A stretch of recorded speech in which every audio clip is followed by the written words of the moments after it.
అప్పట్లో ఒక సామెత ఉంటుంది, తమ్ముడు తమ్ముడే పేకాట పేకాటే అని.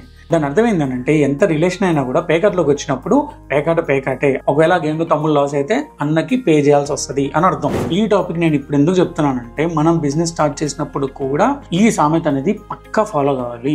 ప్రతి రూపాయి మనం ప్రాపర్గా ట్రాక్ చేసుకోవాల్సి వస్తుంది. ఫర్ ఎగ్జాంపుల్, మనం ఆన్లైన్లో ఒక టీషర్ట్ అమ్ముతున్నాం అనుకుందాం. యావరేజ్గా టీషర్ట్ కాస్ట్ వచ్చేసరికి 400 రూపీస్ పడుతుంది. ఆన్లైన్లో నువ్వు దాన్ని 100 రూపీస్ మార్జిన్ వేసుకొని 500 రూపీస్కి అమ్ముతావు. 100 రూపీస్ అనేది తక్కువ మార్జిన్ ఏం కాదు. కాకపోతే ఇక్కడ ఏంటంటే హిడెన్ ఛార్జెస్ అనేవి చాలా ఉంటాయి. సో ఇక్కడ మనం ఏంటంటే ప్రతి రూపాయి కౌంట్ చేసుకుంటూ ఉండాలి. ప్రతి రూపాయి ఎక్కడ పోతుంది, ఎక్కడి నుంచి వస్తుంది, దేనికి మనం ఖర్చు పెడుతున్నాం, దేని నుంచి మనకి రెవెన్యూ వస్తుంది అనేది ప్రతి రూపాయి ట్రాక్ చేస్తూ కూర్చోవాలి. నేను ఆల్రెడీ పాత వీడియోలో ఇది ఎక్స్ప్లెయిన్ చేశా. మనం ప్రోడక్ట్ సెల్ చేసి తీసుకునే మార్జిన్లోనే హిడెన్ ఫీజ్ అనేవి ఉంటాయి.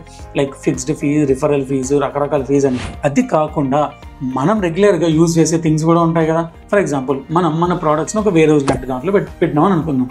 దానికి మనం రెంట్ కట్టాలి కదా, రెంట్ కౌంట్ అవుతుంది కదా. దానికి ఎలక్ట్రిసిటీ కావాల్సి వస్తుంది. అది ప్రింటర్, కెమెరా, వైఫై ఇలాంటి ఎక్స్పెన్సెస్ ఉంటాయి.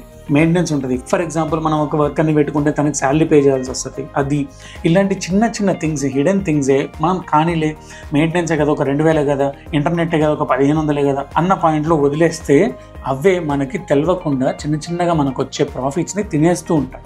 మనం ఏ బిజినెస్ అయినా చేస్తున్నప్పుడు ప్రతి రూపాయి కౌంట్ వేసుకోవాలి. నువ్వు ఒకవేళ ఫుడ్ బిజినెస్ చేస్తుంటే మనం ఇచ్చే పేపర్ ప్లేట్స్కి కూడా కౌంట్ వేయాల్సి వస్తుంది. సరే అన్న, నాకు ఇప్పుడు అర్థమైంది, కానీ ఒక ప్రోడక్ట్కి ప్రైసింగ్ ఎలా నేను ఫిక్స్ చేయాలి అని అంటావా?